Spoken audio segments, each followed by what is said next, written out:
All right, get ready, because today we're going deep on something pretty interesting. Oman's goal is to be a global leader in sustainability A&D technology. Kind of a surprising combo, right? But the research we're looking at today shows how they're trying to make it happen. Yeah, it's ambitious for sure. This paper, The Future of Competitive Advantage in Oman, it was published in the International Journal of Innovation Studies. They actually surveyed 214 top managers in Oman. So we're getting real insights from the people running businesses there. So it's not just theory, we're hearing from people on the ground. One thing that really stood out to me was this whole resource-based view framework. Can you break that down for us? Sure, resource-based view, or RBV for short. It helps us analyze what makes a company successful. Think of it like this. Every company has its own unique set of resources and capabilities. It's kind of like their secret weapon. And the more valuable, rare, hard to copy, and impossible to replace these resources are, well, those are the VRN factors. And the more VRN factors a company has, the stronger their competitive advantage. So like if a company has some crazy new technology that nobody else has, or a team of superstar engineers, those would be Varen advantages. Exactly. And Oman is strategically developing its Virine resources to reach its goals. Tesla's success bringing electric vehicles and clean energy to the Middle East. Including Oman, it shows how valuable technology plus government support, it can shake up a whole industry. Okay, so Tesla's like a case study. Yeah. But how is Oman actually applying RBV to its own companies? What are they focusing on to boost their competitiveness? The research points to three key areas: green product innovation performance, R&D investment, and AI adoption. First up, green product innovation. Basically, Omani companies creating eco-friendly products that people actually want to buy. So it's not just about being green for the sake of it, it's about making desirable products that also happen to be good for the planet. Exactly. Consumers, especially younger generations, are more environmentally conscious these days. So companies that meet that demand for sustainable products, they'll have an edge. It's not just about feeling good, it's about appealing to a growing market and building a good reputation. Makes sense. Good for the planet and good for business. Now, what about R&D investment? Why is that so important for Oman to be competitive? Well, to really stand out in today's global market, you can't just rely on what you already know. You got to be constantly innovating, developing new technologies, finding better ways to do things. And that's where R&D comes in. It drives innovation and lets companies adapt and thrive in a world that's always changing. So Oman's putting resources into research and development. Got it. But what about AI adoption? That seems like a whole other thing. It is, and it's key to Oman's strategy. AI has the potential to totally change almost every industry, from manufacturing and logistics to healthcare and finance. By bringing AI into their operations, Omani businesses can get more efficient, make smarter decisions, and offer better products and services, ultimately making them more competitive. So AI is like a secret weapon to stay ahead of the curve. Maybe not so secret anymore, but definitely a powerful tool. Think about it. AI can automate boring tasks, analyze huge amounts of data to find hidden patterns. It can even predict future trends. All of this gives Omani companies a big advantage in the global market. Okay, so we've got these three pillars: green product innovation, R&D investment, and AI adoption. But is there more to the story? Yeah, there's one more piece. The research found that these three pillars are even stronger with something called intellectual capital. Think of it like a company's brain power. It's the knowledge, skills, and experience of their workforce. And it's crucial for taking those investments in green technology, R&D, and AI, and turning them into real results. So it's not just about having the latest gadgets or eco-friendly ideas, it's also about having the right people who know how to use them effectively. Exactly. Imagine having a super advanced 3D printer, but nobody who knows how to use it. Total waste of potential, right? Same goes for any investment a company makes. Without intellectual capital, it's like having a Ferrari with a bicycle engine. Okay, I'm starting to see how intellectual capital brings everything together. But how does it actually impact those three pillars we talked about? Well, let's start with green product innovation. Companies with strong intellectual capital can make their green products even better. Imagine a team of super skilled engineers and designers who are also passionate about sustainability. They're way more likely to come up with groundbreaking, eco-friendly products that people actually want. So like a team of eco-warriors with PhDs in innovation, they're not just slapping a green label on something old, they're creating something truly new. Exactly. And the same goes for R&D. Intellectual capital makes those investments more effective. A company with a team of brilliant researchers and developers is more likely to make big breakthroughs, the kind that leads to valuable patents and new technologies you can sell. It's like having a team that can turn research into gold. Okay, that makes sense. Intellectual capital boosts green product innovation and R&D. But what about AI adoption? Does intellectual capital play a role there too? That's where things get interesting. The research shows intellectual capital is crucial for green innovation and R&D, but it doesn't seem to have the same effect on AI adoption in Oman. It's kind of a puzzle. Wait, you're telling me having a bunch of smart people doesn't necessarily make a company better at using AI? I thought AI was all about being smart. It is, but there's a difference. AI is a tool, and like any tool, it's only as good as the person using it. In Oman's case, companies might be investing in AI technology, but they might not have the specific intellectual capital needed to really use its full potential. So it's not just about having smart people in general, it's about having people with specific AI skills and knowledge. Exactly. You need data scientists who can build and train AI models, software engineers who can integrate those models into existing systems, and business analysts who can understand the insights that AI generates and use them to make decisions. So like having a world-class orchestra, but no conductor. Mm. All the talent is there, but they need someone to bring it all together. Perfect analogy. And it highlights how important it is for Oman to develop specific education and training programs to cultivate the skills needed for effective AI adoption. Okay, so there's a gap between the potential of AI and the skills needed to use it. But I'm curious, what's the Omani government doing about all of this? Are they just watching companies figure this out on their own? Not at all. The Omani government is very involved in helping businesses succeed. They're creating policies that encourage companies to innovate and adopt new technologies. And they're providing financial support to make those investments easier. So it's not just a free-for-all. The government is shaping things and guiding companies toward a more sustainable and tech-savvy future. Exactly. And they're doing it in a few key ways. First, they're providing direct financial assistance to companies, especially those investing in green product development or AI. Think grants, subsidies, tax breaks, anything to help lower the cost of entry. Interesting. So they're putting their money where their mouth is. Yeah. But what about regulations? Aren't those usually seen as a bad thing for businesses? Not always. Regulations, when done right, can actually push innovation forward. The Omani government is setting standards that encourage companies to adopt more sustainable practices and to integrate cutting-edge technologies into what they do. So instead of slowing things down, they're using regulations to push companies toward a more sustainable and technologically advanced future. Like they're setting the bar high and saying, hey, if you want to play here, you got to step up your game. Exactly. It's a proactive approach to fostering a more competitive and sustainable economy. Welcome back. It's great to be diving back in with you. I'm ready for more.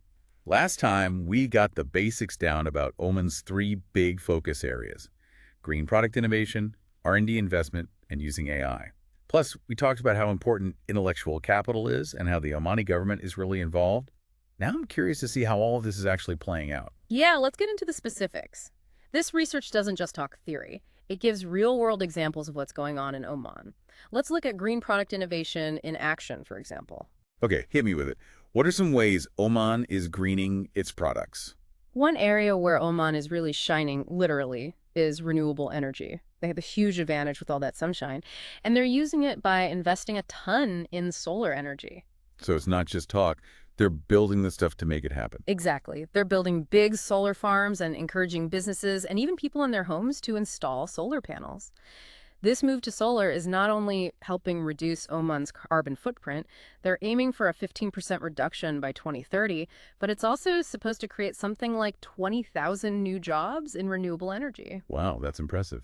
It sounds like a good deal for the environment and the economy. It is, and it's a perfect example of how green product innovation can make a country more competitive. They're not just following a trend, they're becoming a leader in sustainable energy. Okay, I'm convinced about solar. What about other areas? Is Oman making things greener beyond just energy? Definitely. Think about water conservation. Being a desert country, water is really precious in Oman. They're tackling that head on by coming up with some super innovative water conservation technologies. I bet that's a high priority. What kind of technologies are we talking about? Well, they're doing things like drip irrigation systems, which get water right to the plant roots, so less is wasted. They've also invested in desalination plants that turn seawater into fresh water. And they're even using these smart water meters that can find leaks and help people track how much water they're using. That's really interesting. So they're coming at it from all sides, not just relying on one solution. Right, and that's not all. They're even trying to figure out how to get water from the air. Wait, what? Moisture from the air. How is that even possible? Sounds like science fiction, I know. But they're using these special materials that can actually absorb moisture from the air, even in dry climates.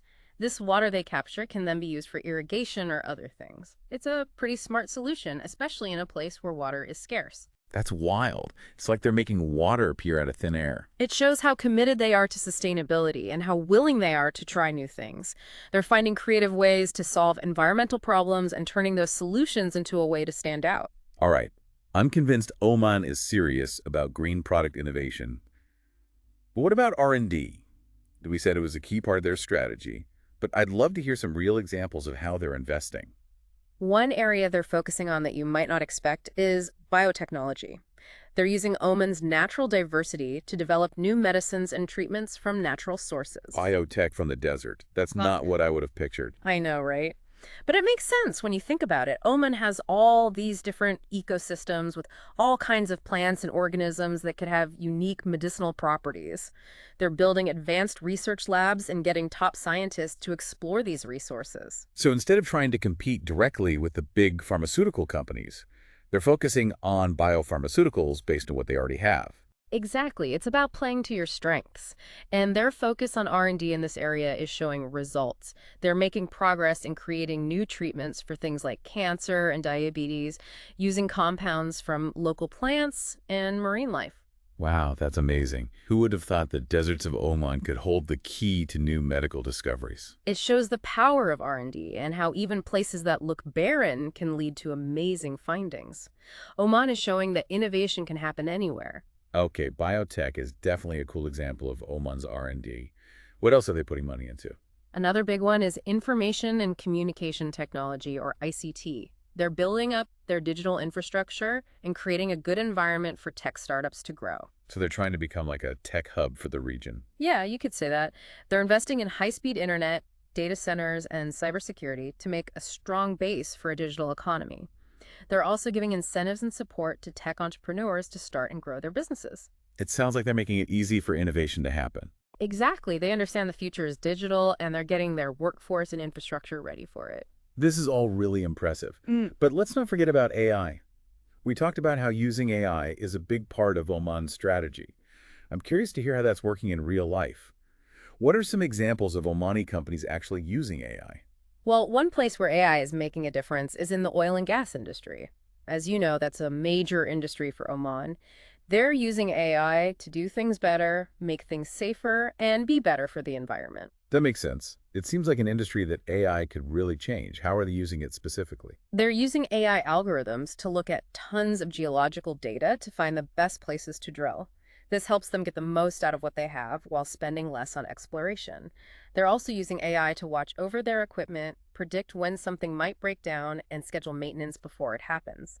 This not only makes things more efficient, but also reduces downtime and the chance of accidents. So they're making their oil and gas industry smarter, safer, and more efficient using AI.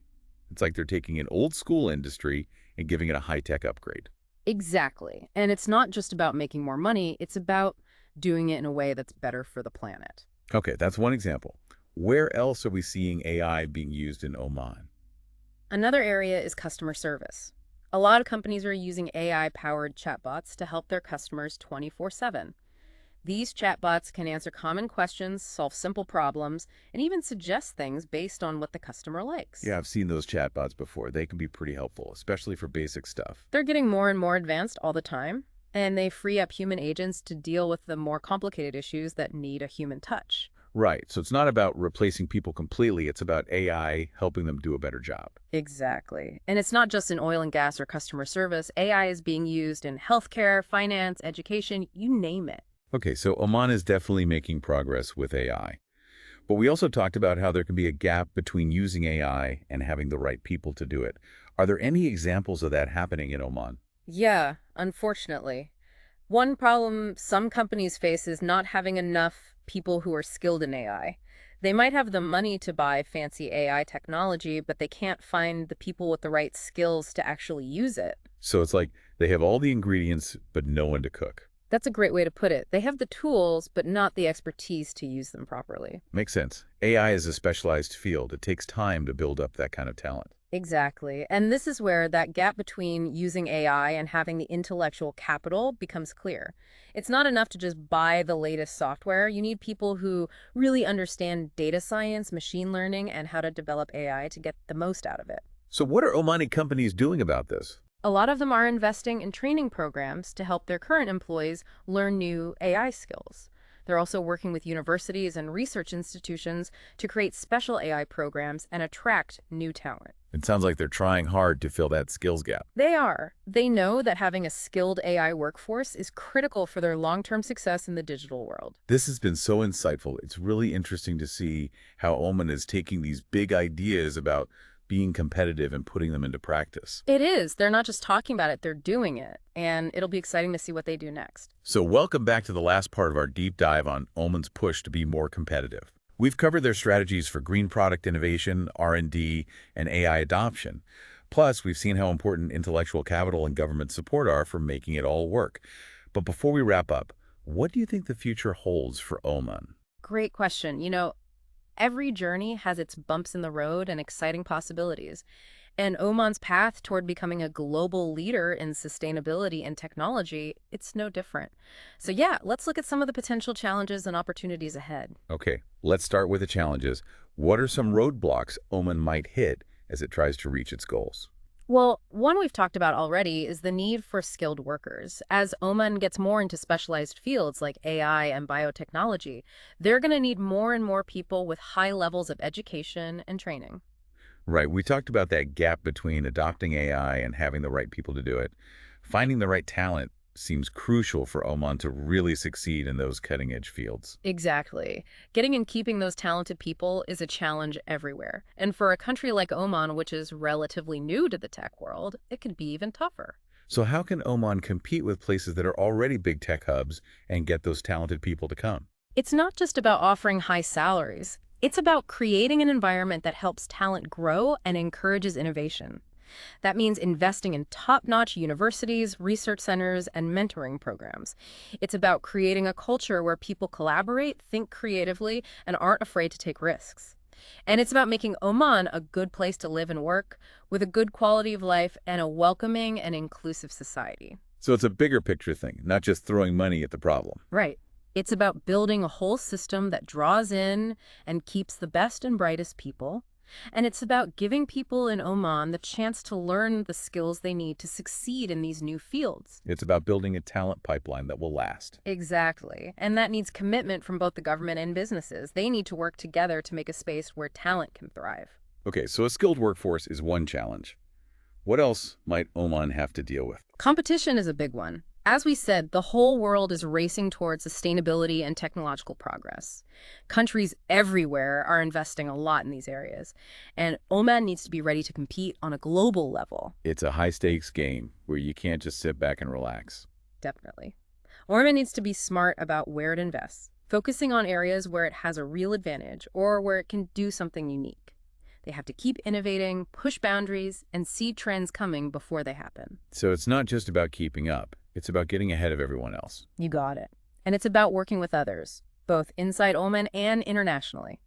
By tapping into the knowledge and resources of other countries and companies, they can achieve more and make progress faster. Okay, so a skilled workforce and tough competition are two big challenges. But what about money? These ambitious projects probably need a lot of it. You're right, funding is always important, especially for things that take a long time to pay off. So where can Oman get the money to make these things happen? Well, there are a few ways. One is government funding, which has already been really important for Oman's sustainability and technology projects. Right, we talked about how the government is actively involved in shaping how businesses work there. Exactly. The government has a strong reason to support projects that help the economy grow, create jobs, and boost Oman's image on the world stage. Okay, government funding is part of it. What other options does Oman have? Another big one is foreign investment. Oman is trying to attract investors from other countries who want to support sustainable development and new technologies. So they're inviting global partners who share their vision. Exactly. Oman offers some perks for foreign investors, like tax breaks, easier regulations, and access to a growing market. So they're making it appealing for international collaboration. They are. And by getting investment from overseas, Oman not only gets money, but also valuable expertise and knowledge from global players. Okay, we've got government funding and foreign investment. Are there other ways for Oman to get the money it needs? Definitely. Private investment is another key piece. Venture capitalists and private equity firms are more and more interested in putting money into businesses focused on sustainability and tech. And Oman is trying to make itself attractive to these investors by creating a good environment for startups, giving access to research resources, and offering supportive regulations. So they're using a mix of public and private funding. Exactly. By not relying on just one source of money, Oman can make sure its investments keep going and reduce the risks that come with putting all your eggs in one basket. Okay, we've talked about some of the challenges Oman might face, but what about the good stuff? What opportunities are there for Oman as it keeps going on this path? One of the biggest is the chance for Oman to become a global leader in sustainability. As the world deals with climate change and resource scarcity, Oman's investments in renewable energy, water conservation, and green tech could make it a role model for other countries. So instead of just catching up, Oman could actually jump ahead and lead the way in the global sustainability movement. You got it. They have what it takes to show that economic growth and protecting the environment can go together. That would be huge, not just for Oman, but for the whole world. It would. And it's not just about setting a good example. By being a leader in sustainability, Oman can attract businesses and organizations from all over the world that want to operate in a responsible and environmentally friendly way. So it creates a positive cycle where sustainability attracts investment and talent, which leads to more innovation and economic growth. Exactly. And being a leader in sustainability can have real benefits, like more tourism, a better reputation, and access to new markets. Okay, sustainability is a big opportunity. What else is there for Oman? Another big one is creating a thriving tech scene. Oman's investments in ICT infrastructure, R&D, and AI are setting the stage for a dynamic and innovative tech sector. So we could see Oman become a tech hub, maybe even globally. It's definitely possible. By attracting tech companies, startups, and entrepreneurs from around the world, Oman can create a center of innovation that drives economic growth, creates good jobs, and encourages a culture of creativity and problem solving. It's about building an economy that can handle the future, one that's diverse, adaptable, and strong. That's it. And this tech focus can benefit other industries too, making things more innovative and efficient across the board. So it's not just about creating a tech bubble, it's about using technology to drive progress in all areas. Exactly. By embracing technology, Oman can be at the forefront of the global digital revolution. This has been a fascinating look at Oman's journey toward being more competitive. It's inspiring to see a country with such a clear vision for the future, one that balances economic growth with sustainability and technological progress. I agree. Oman's story is proof that strategic thinking, bold investments, and a willingness to innovate can make a real difference. It's a story that's still being written, and I'm eager to see what happens next. Me too. Oman is definitely a country to watch, and I think they can achieve some amazing things. And that wraps up our deep dive into Oman's quest for competitive advantage. I hope you found it as insightful as we have. It's been great exploring this with you. Until next time, keep those minds working and stay curious.